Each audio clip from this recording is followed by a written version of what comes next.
ನಮಸ್ಕಾರ ವೀಕ್ಷಕರೇ, ನೀವು ನೋಡ್ತಾ ಇದ್ದೀರಾ ಗಡಿನಾಡು ನ್ಯೂಸ್ ಫಸ್ಟ್. ನಿನ್ನೆ ಒಂದು ಏನು ಅವಕಾಳಿ ಮಳೆ ಅಂತಾನೆ ಹೇಳ್ಬೋದು.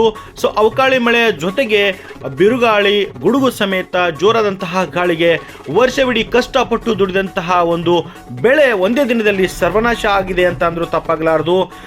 ವಿಶೇಷವಾಗಿ ದ್ರಾಕ್ಷಿ ಬೆಳೆಗಾರರು ಇನ್ನೇನು ತಮ್ಮ ಕೈಗೆ ಬಂದ ತುತ್ತು ಬಾಯಿಗೆ ಬರಲಾರ್ದ ಹಾಗೆ ಒಂದು ಘಟನೆ ನಡೀತು ಅಂತ ಅಂದರೂ ತಪ್ಪಾಗಲಾರದು. ಯಾಕೆಂದರೆ ನಿನ್ನೆ ಬೀಸಿದಂತಹ ಭಾರೀ ಒಂದು ಗಾಳಿ ಮತ್ತು ಮಳೆಗೆ ಸಾಕಷ್ಟು ದ್ರಾಕ್ಷಿ ಬೆಳೆಗಾರರು, ರೈತರು ಒಂದು ಕಂಗಾಲಾಗಿರುವಂತಹ ಘಟನೆಯಲ್ಲಿ ನಮಗೆ ಎದ್ದು ಕಾಣಿಸ್ತಾ ಇದೆ.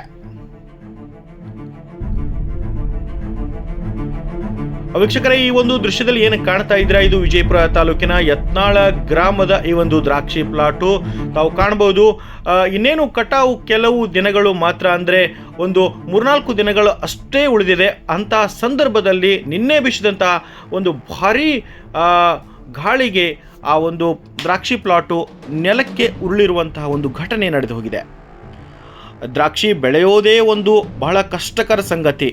ಅದರಲ್ಲೂ ಕೂಡ ಇನ್ನೇನು ಕೆಲವು ದಿನಗಳು ಮಾತ್ರ ಕಟಾವು ಇರುವಂಥ ಸಂದರ್ಭದಲ್ಲಿ ಇಂತಹ ಅವಕಾಳಿ ಮಳೆ ಬಂತು ಅಂದರೆ ಸಾಕು, ಇಂತಹ ಒಂದು ಘಟನೆಗಳು ನಮಗೆ ಹಿಂದೆ ಕೂಡ ನೋಡಲಿಕ್ಕೆ ಸಾಕಷ್ಟು ಉದಾಹರಣೆಗಳು ಸಿಕ್ಕಿತ್ತು. ಆದರೆ ಈಗ ಮತ್ತೆ ಅಂತಹದೇ ಘಟನೆಗಳು ಸಾಕಷ್ಟು ರೈತರಿಗೆ ಒಂದು ಬಡಿದು ಹೋಗಿದೆ. ನಿನ್ನೆ ಜತ್ತ ತಾಲೂಕಿನಲ್ಲಿಯೂ ಕೂಡ ಇಂಥ ಘಟನೆಗಳು ಸಾಕಷ್ಟು ನಡೆದಿದೆ. ಇನ್ನು ಈ ಒಂದು ದೃಶ್ಯದಲ್ಲಿ ಏನು ನೋಡ್ತಾ ಇದ್ದೀರಾ, ಇದು ಯತ್ನಾಳ ಗ್ರಾಮದ ಒಂದು ದ್ರಾಕ್ಷಿ ಪ್ಲಾಟು. ಯಾವ ರೀತಿಯಾಗಿ ಧರೆಗೆ ಒಂದು ನೆಲ ಕಚ್ಚಿದೆ ದ್ರಾಕ್ಷಿ ಪ್ಲಾಟು ಅಂತ ತಾವು ಕಾಣಬಹುದಾಗಿದೆ. ಪೂರ್ತಿಯಾಗಿ ಒಂದು ಇಡೀ ವರ್ಷವಿಡೀ ಆ ಒಂದು ಬೆಳೆ ಬೆಳಿಬೇಕು ಅಂತ ರೈತರು ಸಾಕಷ್ಟು ಸಾಲನು ಸುಲ ಮಾಡಿ ಆ ಬೆಳೆ ಬೆಳಿಬೇಕು ಅಂತ ಕಷ್ಟಪಟ್ಟು ಬೆಳೆದಿರ್ತಾರೆ. ಅಂತಹ ಸಂದರ್ಭದಲ್ಲಿ ಈ ಥರ ಅವಕಾಳಿ ಮಳೆ ಬಂದು ಈ ಥರ ನೆಲಕ್ಕೆ ಉರುಳಿದಾಗ ಇಲ್ಲಿ ಸುಮಾರು 8-10 ಲಕ್ಷ ರೂಪಾಯಿಯ ಒಂದು ನಷ್ಟ ಈ ರೈತರಿಗೆ ಆಗಿದೆ ಅಂತ ಅಂದರೂ ತಪ್ಪಾಗಲಾರದು. ಇನ್ನು ತಾವಿಲ್ಲಿ ಗಮನಿಸಬಹುದು, ಪ್ರತಿ ವರ್ಷ ನಮಗೆ ದ್ರಾಕ್ಷಿ ಬೆಳೆಯಲ್ಲಿ ಇಂತಹ ಒಂದಲ್ಲ ಒಂದು ಘಟನೆ ನಮಗೆ ನೋಡಲಿಕ್ಕೆ ಸಿಕ್ಕೇ ಸಿಗುತ್ತೆ.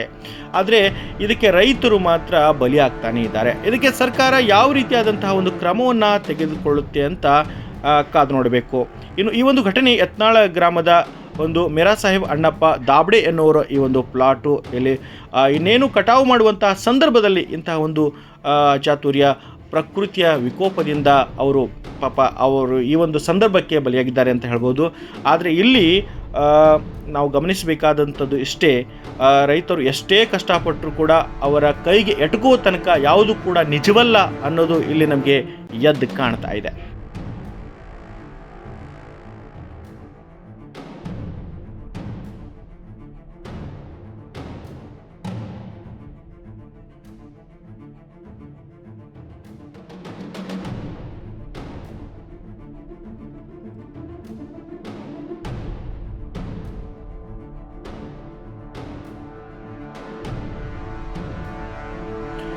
ಇನ್ನು ಒಂದು ಕಡೆ ದ್ರಾಕ್ಷಿ ಬೆಳೆಗಾರ ನಷ್ಟ ಆದರೆ, ಇನ್ನೊಂದು ಕಡೆ ಮಣುಕು ಶೇಡಿನಲ್ಲಿ ಇನ್ನೇನು ಅದನ್ನು ಕೊನೆಯ ಪ್ರಕ್ರಿಯೆಯನ್ನು ಮುಗಿಸಿ ಮಾರ್ಕೆಟ್ಗೆ ಒಯ್ಯುವಂಥ ಒಂದು ಸಂದರ್ಭದಲ್ಲಿ ಮಳೆ ಆದರೆ ರೈತನಿಗೆ ಯಾವ ರೀತಿಯಾದಂತಹ ಹೊಡೆತ ಆಗಿರಬೇಕು ಅಂತ ಒಂದು ಸಾರಿ ಯೋಚನೆ ಮಾಡಿ ನೋಡಿ. ತಾವು ದೃಶ್ಯದಲ್ಲಿ ಏನು ಕಾಣ್ತಾ ಇದ್ದೀರಾ, ಇದು ಕೂಡ ಒಬ್ಬ ರೈತರ ಒಂದು ಪಾಡು ಅಂತಲೇ ಹೇಳ್ಬೋದು.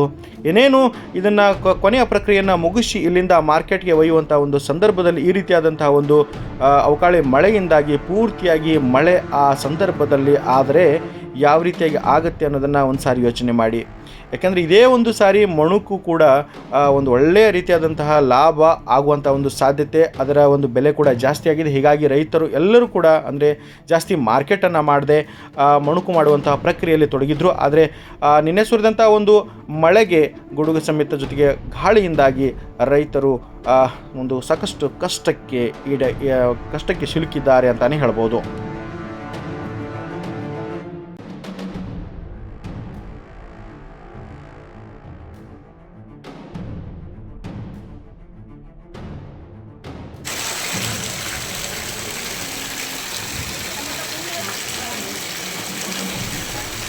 ಪ್ರಕೃತಿಯ ವಿಕೋಪದಲ್ಲಿ ಆಗುವಂತಹ ಘಟನೆಗಳನ್ನು ತಡೆಯೋಕ್ಕೆ ಯಾರಿಂದಲೂ ಸಾಧ್ಯವಿಲ್ಲ. ಆದರೆ ರೈತರಿಗೆ ಸರ್ಕಾರ ಆಸರೆಯಾಗಿ ನಿಲ್ಲಲಿ ಅನ್ನೋದೇ ನಮ್ಮ ಆಶಯ. News desk, Gadinadu news first.